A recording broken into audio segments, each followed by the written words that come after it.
A heads up, some of you might find the following footage hard to watch, and viewer discretion is advised. The good news is the story may have a terrifying beginning, but it has a happy ending. It's the middle part we are still trying to figure out. In July of 2017 in Zhuhai, China, it's a typical day as a motorist drives through a quiet parking lot. There's nothing to indicate that a potentially deadly tragedy is seconds away. Watch close on the right of the security footage as the car seems to hit a bump. And suddenly we see a child emerge from under its wheel. The car stops, but incredibly, the child seems to walk away unharmed. A similar miraculous video emerged from Nanjing, China in 2016.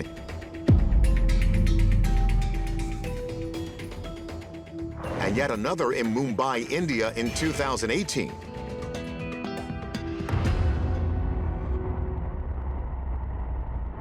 Author Alexis Brooks says there have been actual documented cases of humans born with nearly indestructible bones, including a man in 1994 who walked away from a near-fatal car crash virtually unharmed.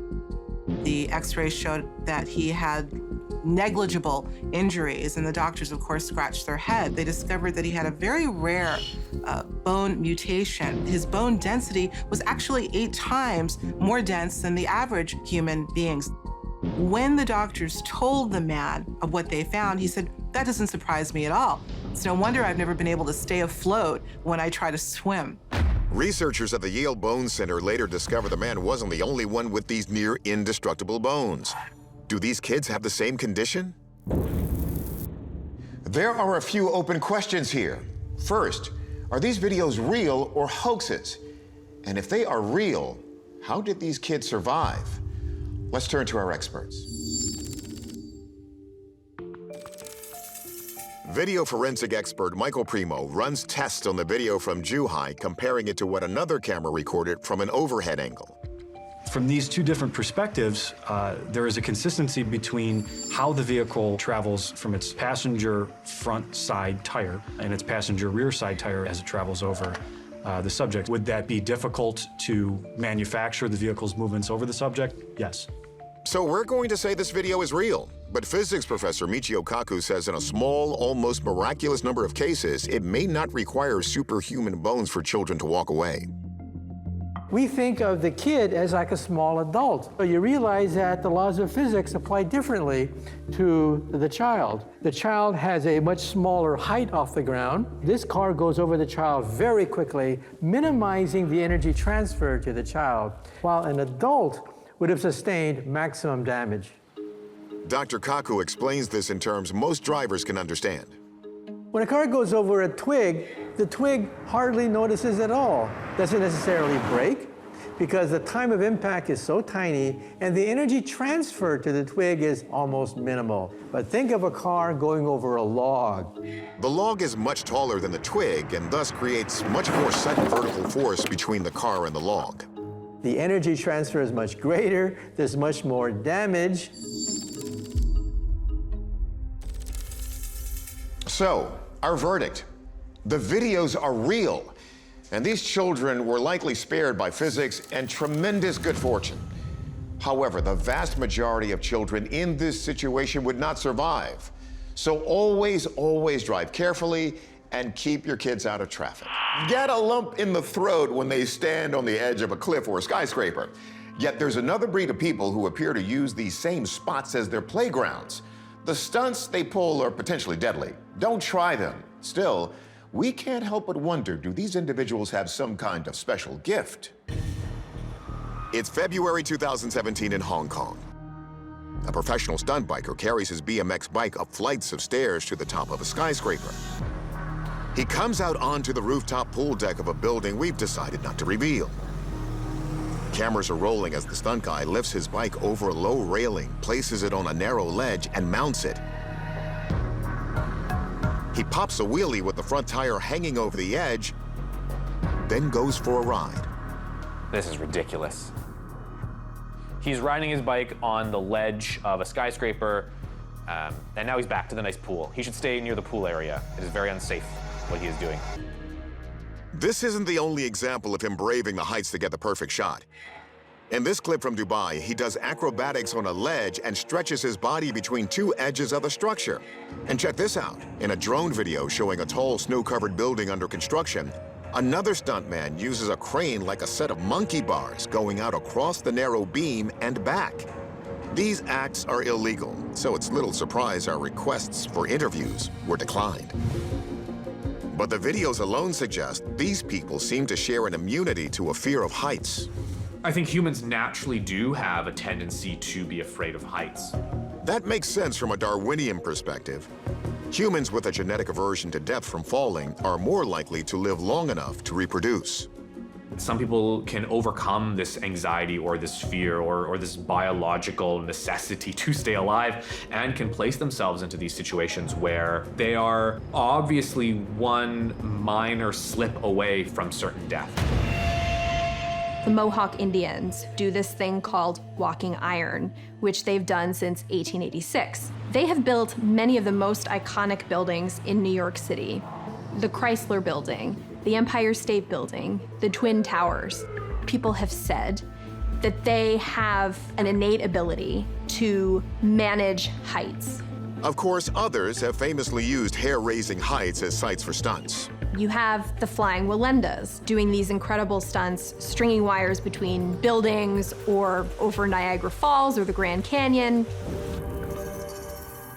So what special ability do these folks have that most lack? Our experts want to see if these clips are even real. If so, how can this be possible?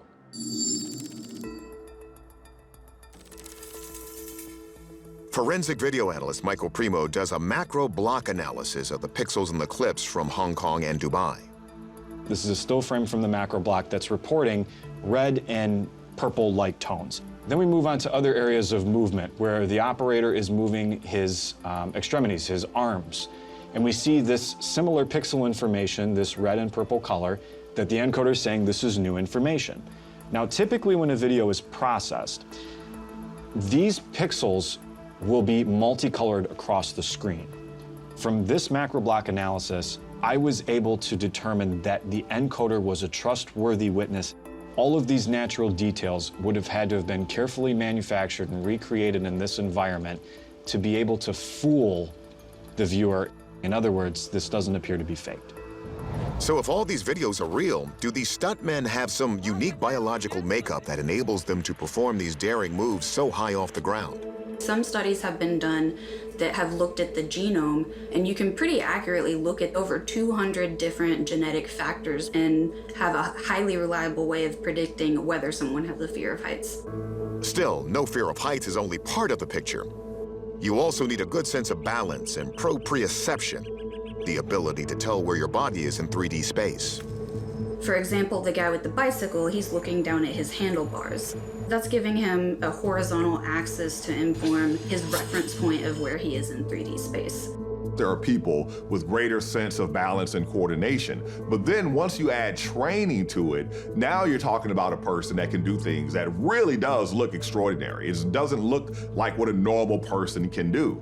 So the age-old question, is this an innate ability or something learned? The human brain is plastic. We can rewire it. So these people have either been born with brains that are wired differently or they've rewired them themselves. Because instead of being fearful of the heights, they are actually enjoying the heights. They get a rush out of it.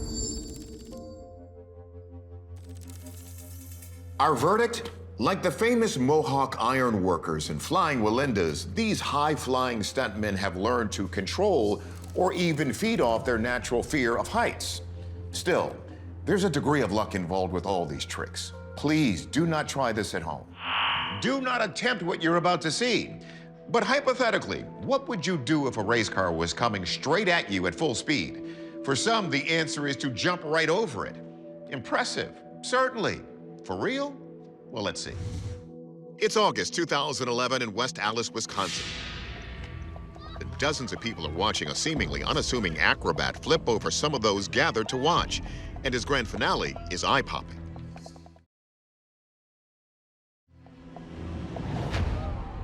Watch that again in slow motion. The stuntman runs full speed towards an oncoming black sports car. Just as it seems he will be hit, he takes a flying leap and flips right over it cleanly. And he's not the only one who appears to be pulling off such a potentially deadly stunt. In November 2020, a Michigan man was filmed flipping over a red sports car accelerating towards him. Oh my God!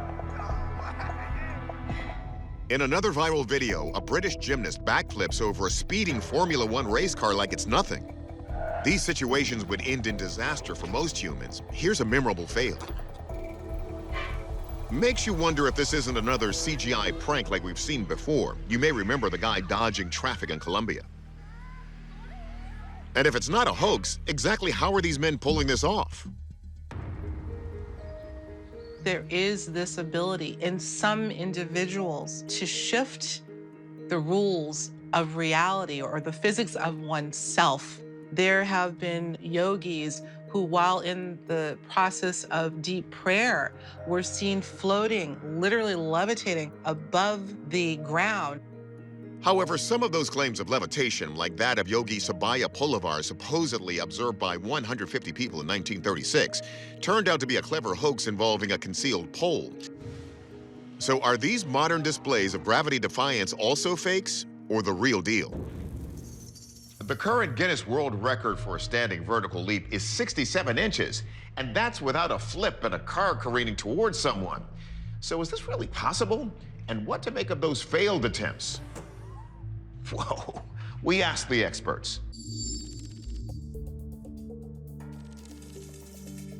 First, Mick West looks for signs any of these videos were faked. Check out this example. Here the effect was achieved by combining a shot of the flip and one of a driving car taken later, but the Wisconsin flipper is different. There's nothing that leaps out to me as being a particularly fake video. We see his reflection in the windscreen when he jumps over it. Here. We see the reaction of the crowd. The shadows also line up in this video from the parking lot, but the video on the racetrack raises a flag. You'll see right here, there's a large chunk of the rear spoiler missing. And not only just in that frame, but in other frames as well. There's a chunk missing right here. He's obviously very capable of doing backflips. I think they've taken 2 shots identically with the camera perhaps synchronized and composited them together. And they've unfortunately not done a perfect job of it. As for the other 2 videos, Professor Michio Kaku says these stunts are certainly possible for certain humans with the right physical traits. The key physical characteristics that these people have to have is coordination of their lower body weight.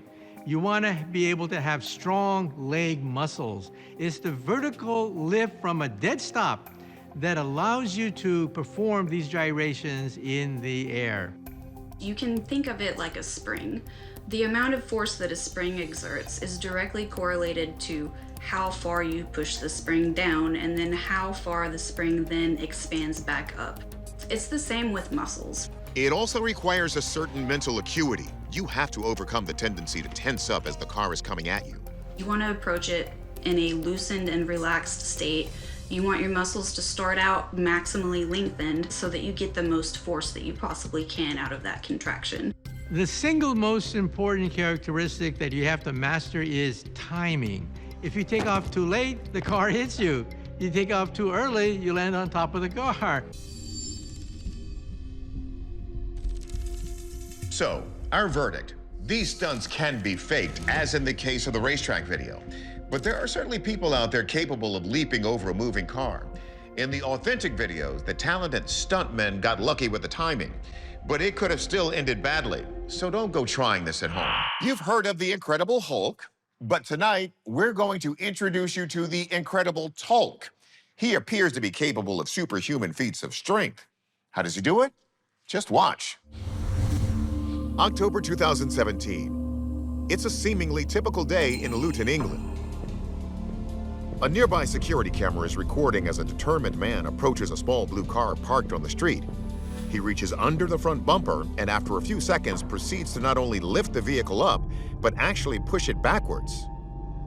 Look again. The car is parked, but he's able to push it out of the way in his bare feet. The man performing this incredible feat of strength is Hakan Akar, aka the Incredible Tolk. I couldn't go anywhere because someone blocked my driveway. So my thought process was, I'm going to go to the car, I'm going to see how heavy it is. Decided to lift it. I started just pushing and pushing and pushing until the car was actually veering off into the road.